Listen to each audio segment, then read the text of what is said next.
Deep inside a forest on Kenya's coast, roots grow through the doorways of a palace. Vines climb walls that once separated a wealthy merchant's home from the street. Nobody lives here. Nobody has lived here for 400 years, and for most of that time, almost nobody remembered this place existed at all. This is Gedi. Long before European mapmakers took interest in East Africa, this was a city that mattered, not as a myth, but as a working part of one of the ancient world's busiest trade systems. Gedi sat inland from the coast near modern-day Malindi, tucked into what is now the Arabuko-Sokoke forest. From roughly the 10th century to the 17th, it grew into a fully realized Swahili city, one built not from timber and thatch, but from coral stone, cut and stacked with real architectural skill. Walk through what remains today, and the layout still makes sense. There was a great mosque at the city center, along with several smaller mosques scattered through different neighborhoods, evidence of a settled practicing Muslim community, not a temporary outpost.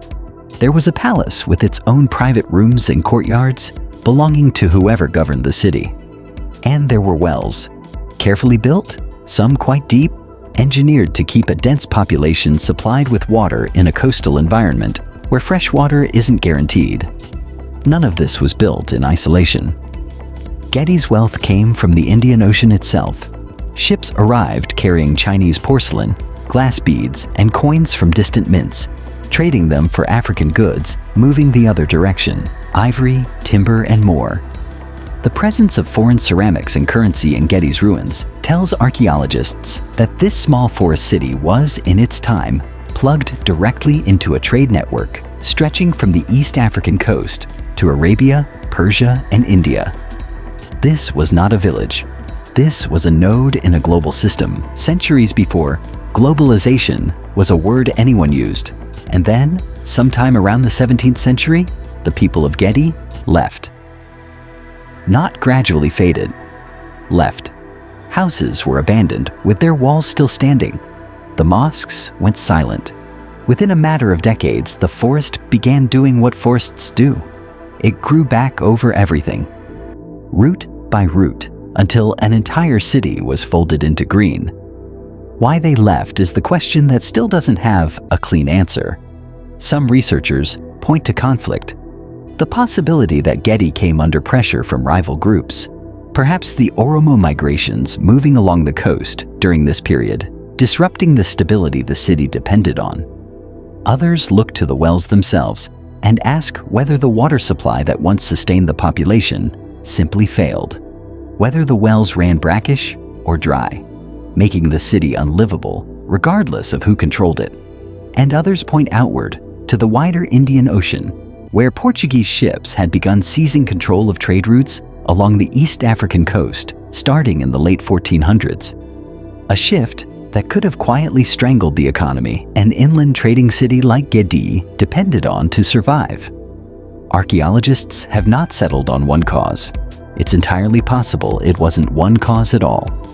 That conflict, water stress, and a collapsing trade economy arrived together, each making the others harder to survive. What is certain is what happened next. Silence, and then forest.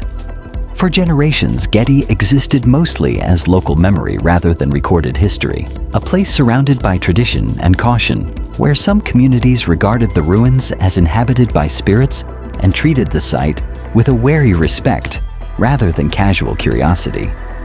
It wasn't formally excavated and studied until the 20th century, when archaeologists began the slow work of clearing vegetation and piecing together what kind of city had actually stood there. Today, Gedi is recognized as a UNESCO-listed historic site, protected, studied, and open to visitors who walk the same coral stone streets that traders, imams, and a ruling elite once walked centuries ago.